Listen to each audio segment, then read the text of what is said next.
తిరుపతి నగరపాలక సంస్థ పరిధిలో గల గొల్లవానిగుంట క్రికెట్ మైదానంను SAAP chairman Ravi Naidu, municipal commissioner Narapureddy మౌర్యతో కలిసి అభివృద్ధి పనులను జిల్లా కలెక్టర్ డాక్టర్ వెంకటేశ్వర్ ఎస్ పరిశీలించారు. శుక్రవారం ఉదయం నగరపాలక సంస్థ పరిధిలోని ఆటోనగర్ నందు స్మార్ట్ సిటీలో భాగంగా గొల్లవానిగుంట క్రికెట్ గ్రౌండ్ అభివృద్ధి పనులు పరిశీలించి అనంతరం మీడియాతో కలెక్టర్ మాట్లాడుతూ మైదానం పనులు దాదాపు పూర్తయ్యాయని మరియు 65 మంది సీటింగ్ సామర్థ్యంతో పెవిలియన్ మరియు 315 మంది సభ్యుల సీటింగ్ సామర్థ్యంతో గ్యాలరీ పురోగతిలో ఉన్నాయని తెలిపారు. అన్ని ప్రాజెక్టులు మొత్తం విలువ 6 కోట్ల రూపాయలని, అందులో పూర్తయిన పనుల విలువ సుమారుగా 4.5 కోట్లని తెలిపారు. ఇంకా 1.5 కోట్ల రూపాయల పనులు పూర్తి చేయాల్సి ఉందని, ఇంటిగ్రేటెడ్ స్పోర్ట్స్ కాంప్లెక్స్ నిర్మాణం కొరకు అదనముగా శాప్ వారి నుండి 2 కోట్ల నిధులను మంజూరు చేస్తామని శాప్ చైర్మన్ తెలిపారన్నారు. మన రూరల్ స్పోర్ట్స్ అయినటువంటి కబడ్డీ, ఖోఖో, వాలీబాల్ వంటివి ఇందులో నిర్వహించుటకు చర్యలు తీసుకుంటున్నామని అన్నారు. మున్సిపల్ కమిషనర్ నారపురెడ్డి మౌర్య మాట్లాడుతూ స్మార్ట్ సిటీలో భాగంగా ఈ క్రికెట్ మైదానాన్ని అభివృద్ధి చేస్తున్నామని, నగరవాసులకు అనుకూలమైన ప్రదేశమని, ఈ మైదానం నగర నడిబొడ్డున ఉన్నందున క్రీడా ప్రియులకు, ప్రజలకు సౌకర్యవంతంగా ఉంటుందని తెలిపారు. అతి త్వరలో పనులు పూర్తి చేసి స్పోర్ట్స్ అథారిటీ వారికి అప్పగించడం జరుగుతుందన్నారు. సాప్ చైర్మన్ రవి నాయుడు మాట్లాడుతూ తిరుపతి జిల్లాలో కూటమి ప్రభుత్వం ఏర్పడిన తర్వాత క్రీడా, విద్య, వైద్య, టూరిజం ఇతర రంగాల్లో గతంలో ఎప్పుడూ లేని విధంగా కొత్త జిల్లాలో వివిధ కార్యక్రమాలు శ్రీకారం చుట్టడం జరిగిందని అన్నారు. తిరుపతిని క్రీడా హబ్, సాంస్కృతిక హబ్, టూరిజం హబ్ గా మార్చాలని రాష్ట్ర ముఖ్యమంత్రి దృఢ సంకల్పంతో ఉన్నారని అన్నారు. వారి ఆదేశానుసారం ఇప్పటికే Srinivasa sports complex collector, municipal commissioner చొరవతో దాదాపు 80% పనులు పూర్తి అయ్యాయని తెలిపారు. గొల్లవానిగుంట క్రీడా మైదానం అందుబాటులోకి వస్తే జిల్లా నుండి ఎంతో మంది క్రీడాకారులు తయారు చేయవచ్చు అని అన్నారు. ఈ మైదానంలోనే స్థానికుల కోసం కబడ్డీ, ఖోఖో, వాలీబాల్ వంటి ఇతర క్రీడల కొరకు ఇంటిగ్రేటెడ్ స్పోర్ట్స్ కాంప్లెక్స్ తీసుకొస్తున్నామని అన్నారు. క్రికెట్ ఆటకు పిచ్ ను సిద్ధం చేస్తున్నామని, త్వరలోనే ఈ మైదానాన్ని సంపూర్తిగా అందుబాటులోకి తీసుకువస్తామని తెలిపారు. ఈ కార్యక్రమంలో రాష్ట్ర యాదవ కార్పొరేషన్ చైర్మన్ నరసింహ యాదవ్, తిరుపతి నగరపాలక సంస్థ ఎస్ఈ సురేంద్ర, జిల్లా స్పోర్ట్స్ అభివృద్ధి అధికారి Syed Saheb, municipal superintendent engineer Shyam Sundar, engineering సిబ్బంది, స్పోర్ట్స్ సిబ్బంది మరియు ఇతర అధికారులు తదితరులు పాల్గొన్నారు. దీన్ని త్వరలోనే అందుబాటులోకి ఎట్లా తీసుకురావాలని మమ్మల్ని లాస్ట్ టైం కూడా ఒకసారి ప్లాన్ చేసుకోమన్నారు. దాంట్లో భాగంగానే ప్లాన్ చేసిన తర్వాత ఒక ప్రిలిమినరీ డెసిషన్కి వచ్చింది ఏమంటే, ఈ స్మార్ట్ సిటీలో దీన్ని బ్యాలెన్స్ వర్క్స్ అన్ని కూడా క్లోజ్ చేసి మిగతాది దీన్ని శాప్కి హ్యాండ్ ఓవర్ చేద్దామని, స్మార్ట్ సిటీ నుంచి శాప్ అథారిటీకి హ్యాండ్ ఓవర్ చేసి, దాని తర్వాత వచ్చే ఇన్కమ్ జనరేషన్ నుంచి ఒక టెంటేటివ్గా 50-50 రెవెన్యూ షేరింగ్ మోడల్లో చేస్తే, సో దట్ దీని కంటిన్యూస్ ఆపరేషన్ అండ్ మెయింటెనెన్స్ కూడా మనకి ఉంటుంది. అదేవిధంగా సుమారుగా 2.5 కోట్లు పెట్టి ఆల్రెడీ శాప్ ద్వారా కూడా మనకి పెవిలియన్ డెవలప్మెంట్ కోసం అడ్మిన్ శాంక్షన్ ఆల్రెడీ ఈ గ్రౌండ్కి రావటం జరిగింది.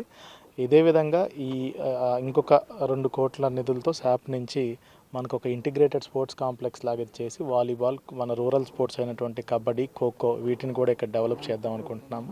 అదేవిధంగా ఇక్కడ క్రికెట్ నెట్స్ విత్ లైటింగ్ ప్రిలిమినరీగా చేసి అతి త్వరలోనే ఈ నెలలోనే ఇక్కడ దీన్ని అందుబాటులోకి తీసుకొచ్చే విధంగా, మ్యాచ్ ఆడే స్టేజ్కి తీసుకొచ్చే విధంగా తీసుకురావాలని ఎండి, మన చైర్మన్ గారు, కమిషనర్ గారు, అదేవిధంగా మిగతా డిఎస్డిఓ అథారిటీస్ అందరితో కూడా కోఆర్డినేట్ చేసుకొని ప్లాన్ చేసుకున్నాము. తిరుపతి జిల్లాలో కూటమి ప్రభుత్వం ఏర్పడిన తర్వాత క్రీడలు కానీ, టూరిజం కానీ, ఇతర విద్యా, వైద్యం కావచ్చు, కలెక్టర్ గారి నేతృత్వంలో బ్రహ్మాండంగా జిల్లాలో ఎప్పుడూ లేని విధంగా కొత్త జిల్లాలో కార్యక్రమాలు శ్రీకారం చుట్టడం జరుగుతుంది. దాంట్లో భాగంగానే చంద్రబాబు నాయుడు గారు మొన్న నారావారిపల్లికి వచ్చినప్పుడు కలెక్టర్ గారికి, అదేవిధంగా తిరుపతి మున్సిపల్ కమిషనర్ గారికి స్పష్టమైన ఆదేశాలతో పాటు సూచనలు కూడా చేయడం జరిగింది. తిరుపతిని క్రీడా హబ్గా మార్చాలి, సాంస్కృతిక హబ్గా మార్చాలి, టూరిజం హబ్గా మార్చాలని ఆ రోజు చంద్రబాబు నాయుడు గారు ఆదేశాలనుసారం ఇప్పటికే శ్రీనివాస స్పోర్ట్స్ కాంప్లెక్స్ ఇట కమిషనర్ గారి సహకారంతో, కలెక్టర్ గారి సహకారంతో దాదాపు 80 లక్షల రూపాయలకు సంబంధించి రెన్యువేషన్ వర్క్స్ కూడా జరుగుతున్నాయి. ఈ సమ్మర్ హాలిడే స్టార్ట్ అయ్యే నాటికి అవన్నీ కూడా పిల్లలకు అందుబాటులోకి వచ్చే కార్యక్రమాలకి శ్రీకారం చుట్టాం. దాంతోపాటు గొల్లవానిగుంట ఇది తిరుపతిలో చాలా కీలకంగా ఉంది. దాంతోపాటు ప్రైమ్ లొకేషన్లో ఉంది. ఆ రోజు ఉన్న ఎవరైతే మున్సిపల్ కమిషనర్ గారు ఇప్పుడున్న శాప్ ఎండి గారు గిరీష గారు ఇది డంప్ యార్డ్ ఉంది, ఇది కానీ క్రీడలకు కానీ ఇక్కడ కానీ తయారు చేయగలిగితే ఖచ్చితంగా క్రీడాకారులు ఇక్కడ ట్రైన్ అవ్వగలుగుతారు. మంచి మ్యాచెస్ కానీ నిర్వహించగలిగితే పిల్లలు కూడా తిరుపతి నుంచే రంజీలకు వెళ్ళే పరిస్థితి ఉంది. కాబట్టి దీన్ని తయారు చేయాలనే ఉద్దేశంతో ఆ రోజు దీనికి కేటాయించడంతో పాటు కార్యక్రమాలకు శ్రీకారం చుట్టి నిధులు కూడా కేటాయించి వర్క్ చేయడం జరిగింది. కాకపోతే ఏంటంటే గత 2 సంవత్సరాలుగా దీన్ని కొద్దిగా ఇబ్బందికరమైన వాతావరణం రావడం, ముందుకు సాగలేకపోవడం అనేది బాధాకరమని దీని మీద కలెక్టర్ గారు కూడా, ఎందుకంటే మా తిరుపతి కలెక్టర్ గారు వెంకటేశ్వర సార్ కూడా మంచి క్రీడా ప్రోత్సాహకారి, దాంతోపాటు మంచి క్రికెటర్ కూడా. అయితే తిరుపతిలో క్రికెట్ ఏదైతే క్రీడాకారుల కోసం దీన్ని అందుబాటులో తీసుకొని రావాలని స్పోర్ట్స్ అథారిటీని సూచించడంతో పాటు మా కమిషనర్ గారు కూడా పూర్తి స్థాయిలో మా సహకారం ఉంటుంది, దీన్ని ఉపయోగంలోకి తీసుకొని రావాలి.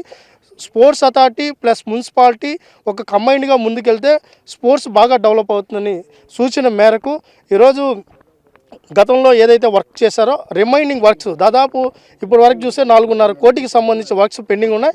వాటన్నిటిని కూడా ఉపయోగంలోకి తీసుకొని రావడంతో పాటు భవిష్యత్తులో కూడా ఇది నైట్ డే మ్యాచ్లు కూడా నిర్వహించేదానికి తగ్గట్టు ఫ్లడ్ లైట్స్ కూడా తీసుకొని రావాలని నాకు ఆలోచన ఉంది. నిధులను సమకూర్చుకొని దీనికి ఎప్పటికప్పుడు దీన్ని ఒక బ్రహ్మాండమైన మల్టీపర్పస్ యూజేజ్గా ఉండే విధంగా ఇటు కబడ్డీ కానీ, ఖోఖో కానీ, అదేవిధంగా వాలీబాల్ కానీ ఈ అన్నీ కూడా ఈడొక అకాడమీ లాగా తయారు చేయాలనేది సూచించడం జరిగింది. దానికి అనుగుణంగా స్పోర్ట్స్ అథారిటీ కూడా దానికి అనుగుణంగా పనిచేస్తుంది. ఒకటైతే చెప్తున్నాం, ఈ రాష్ట్రాన్ని క్రీడా ఆంధ్రప్రదేశ్గా మార్చాలి, క్రీడాకారులను ప్రోత్సహించాలి, తదనుగుణంగా క్రీడాకారులు కూడా బాగా రాణించి మన రాష్ట్ర గౌరవాన్ని, మన జిల్లా గౌరవాన్ని పెంపొందించాలని చెప్పి కూడా కోరుకుంటూ ఇది